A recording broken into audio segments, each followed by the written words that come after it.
Let's face it, nobody likes the whole conversation of immigration.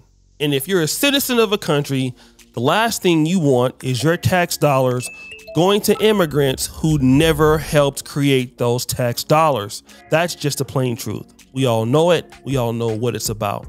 However, immigration is starting to hurt African Americans all over the country.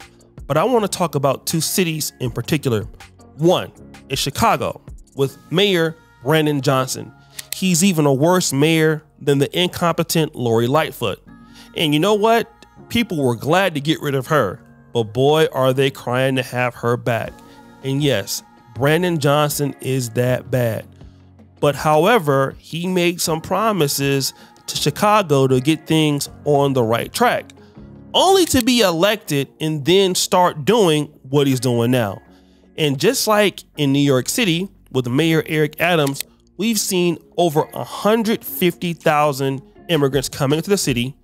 The state of New York spending so much money on homeless shelters, and it's cost the city or the state of New York over $2 billion in that time. And now in Chicago, Brandon Johnson is saying, hey, listen, we need maybe $200 million or more. And now the city is even being stressed. So what does that mean? It means less resources for African Americans who have been living in Chicago for so long. And remember, Chicago is one of the most blackest cities in the nation. Believe it or not, it is. With a lot of the black elites and a lot of blacks that have contributed to Chicago as one of the greatest financial metropolises in the United States. But let me kind of talk about Brandon Johnson and hone in on him for a minute. There was a sister from the Nation of Islam that confronted Brandon Johnson, the mayor, about the same issue we're talking about. Let's play that clip because it's touching. Bismillah ar-Rahman ar-Rahim. I would like to say good afternoon to the City Council members, the media over there, and to my brother, Mayor Brandon Johnson, who we fought on some fronts together. And all those fronts we fought on together when I was with SEIU or anything else out there in the street, Brother Brandon, you have always been on the right side of history. That's why I campaigned for you, and that's why I voted for you. That's why I encouraged others to vote for you, because I knew and I felt in my heart you would be on the right side of history. And that meant including your people, descendants of enslaved Africans. Brother, you got to stop the buses from coming in. You just got to stop the buses coming in because it's hurting your people. I'm talking about descendants of enslaved Africans. We're hurting the things that our people been on the waiting list come for. The immigrants are coming in, getting everything, and I don't have time to go into all of it because I have another concern. When I used to come down here under Harold Washington and we were fighting Ed Burt, Badoliak, and the rest of the haters of black people that sat in these seats down here, we had two Latino aldermen. We had Luis Gutierrez and Jesus Garcia. They never pushed a black woman around. They never voted against black people's issues. They never held meetings behind Mayor Washington's back to form committees. They never tried to take black wards and black precincts. I thought we were on our way to a black and brown coalition. But you know what? I thought I'd see it under you. But you know what? Carlos Ramirez, he spoiled all of that.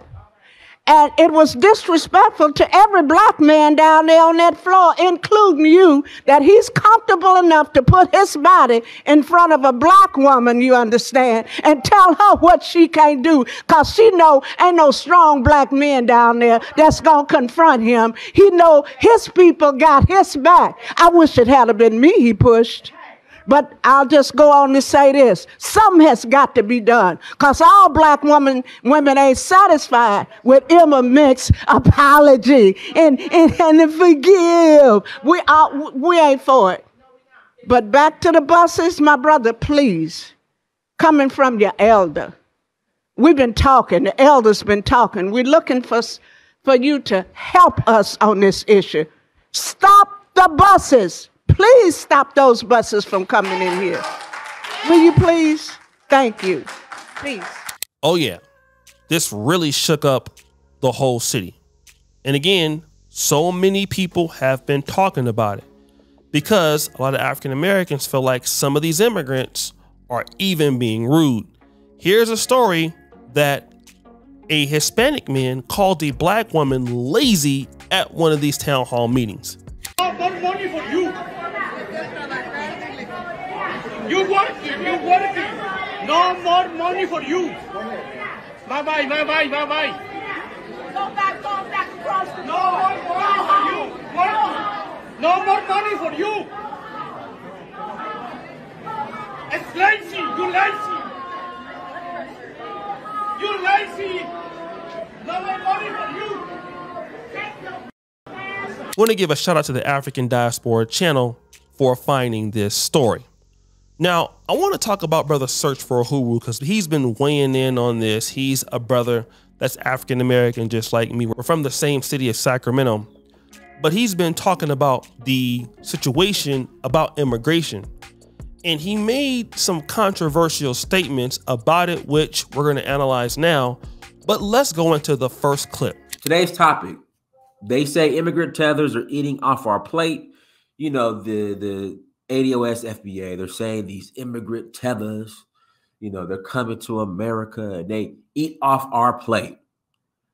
I want somebody to call in. Again, I want somebody to call in. All right. I want somebody to call in and I want you to define what the plate is and then who owns the plate. Now let's go into the second clip.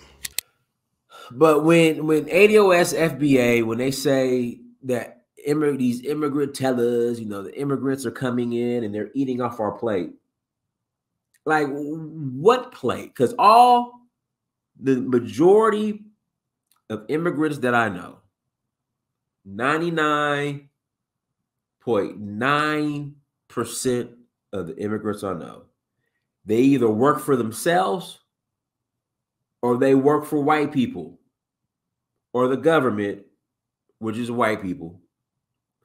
That's what they work for.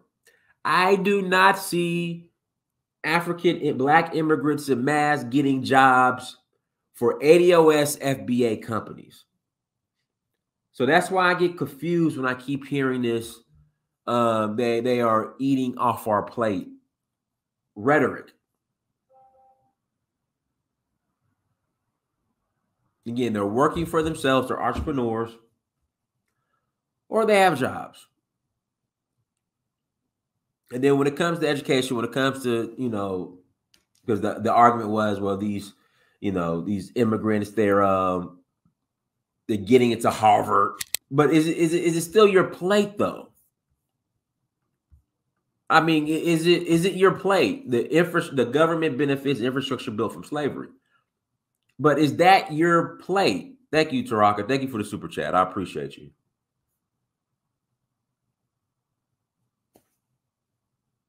Is it your plate?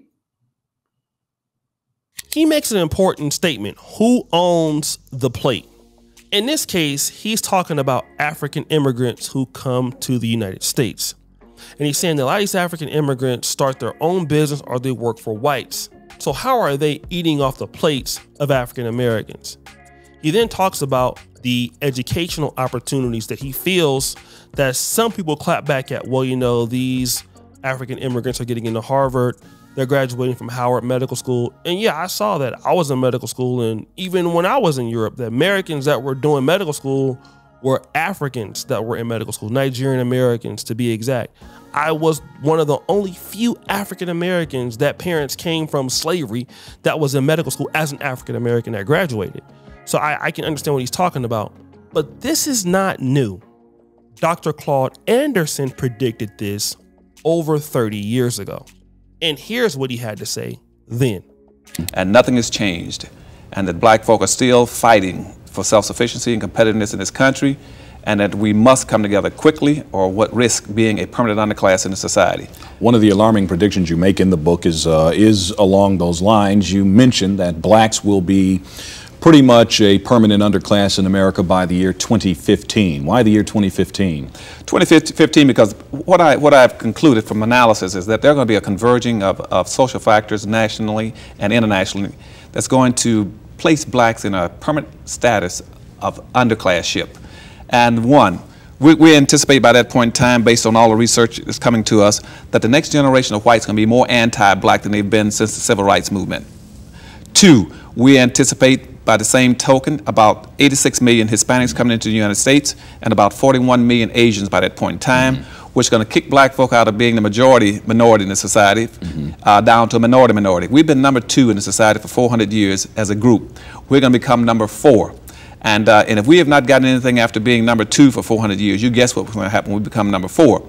Because at that point in time, all the new groups coming into America, they're coming in higher than we are because this country operates off of a preferential acceptance program, which means that groups are coming in based on skin color. They're going from the lightest down to the darkest. Light, yellow, brown, black. And that's what our immigration laws are based on. And black folk would not be able to penetrate through those groups to get to the white society when that happens, because those groups owe us nothing. They don't understand our problems, and they are competitive with us, and we don't begin to be a little more aggressive about being in a competitive posture. They're going to eat our lunches. Now, this actually aired 1994 or 1995, so it's almost close to 30 years. But his prediction came true. It came completely true. Why is that? And I understand the concerns on both sides. I would say we, as the African American community, have done a few things wrong. Number one, electing stupid leaders. Let's fly over to the city of Dayton, Illinois, shall we? How many of you guys have heard of this lady, Tiffany Henyard, the city girl mayor? Yeah, this lady is doing all kinds of buffoonery. She even claps back at people in her office like this. Deputy clerk, you're out of order, and that's your problem. People need to learn to stay in their place. Like I gave you the floor, I was quiet. I let you say whatever you want to say. Now you listen to what I got to say.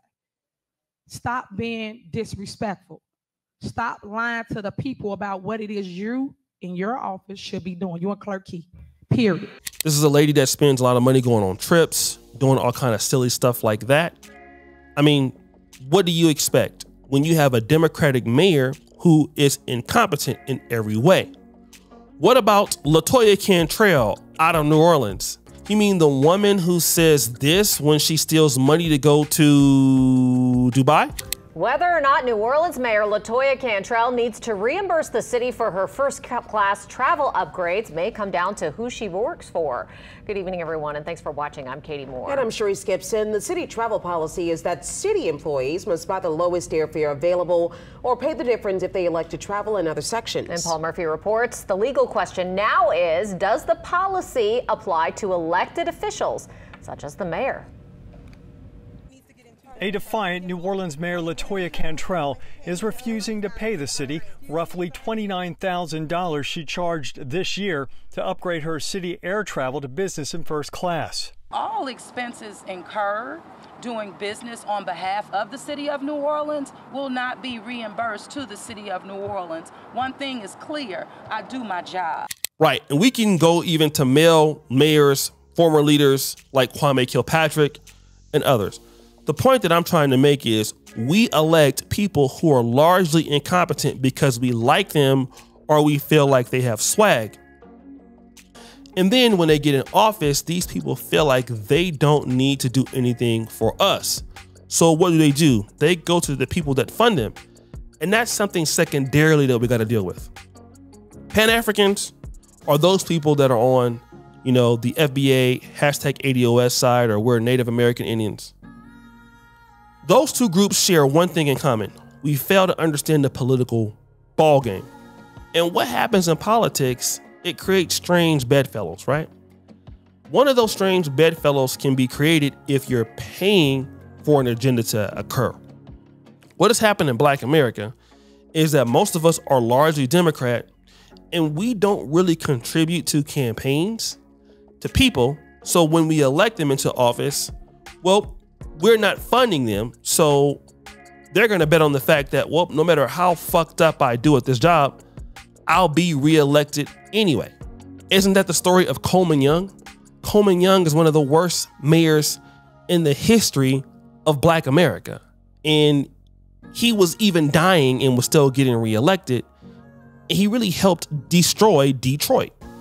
Baltimore has been destroyed from the same politics. And now we're seeing Chicago and its suburbs like Dolan, Illinois. We elect people who we feel like don't need to do anything for us, and they know that, so they don't push an agenda. And another thing, because we don't use our money toward these people, we don't punish them when they up, when they make mistakes. And we should, but we don't.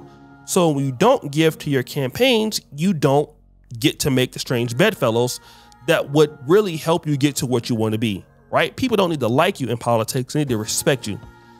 The same thing happens here on the continent for those who are repatriating. Why doesn't Africa give us free land? Why don't we get free citizenship? We deserve it because we're from here. It makes sense, and it's the same argument that we would use like, we helped build this country, we've been here for a long time. But for the powers that may be, if they don't feel like you should get those things, then we have to somehow play those games to get it. And this is not to be offensive because I'm an African American. I definitely believe we would deserve all the stuff, reparations. We deserve everything that we can get. However, it appears that if we don't be more united, supporting each other, trying to work together to get these causes met, we're going to be on the same situation, backsliding. And just like you heard Dr. Claude Anderson, if you were number 2 and you didn't get nothing, what do you think you're going to get when you're number 3 and number 4? Because we were number 2. We were the second largest minority group. Now we're not. So at number 2, if you didn't get nothing, what do you get in number 4? So the same strategy that we've been using has not been working. And this is why these Democrats keep on bringing in immigrants into America, because they feel like, well, the blacks are going to still vote us in because they hate, the other side, or they don't want to form their own party, which tends to have been true. This is what they have done. So they know that no matter what we do, they're going to vote down the line. So why do you respect a vote? Let me give you an example. Let's say you're a man or a woman, you have a husband or a wife, right?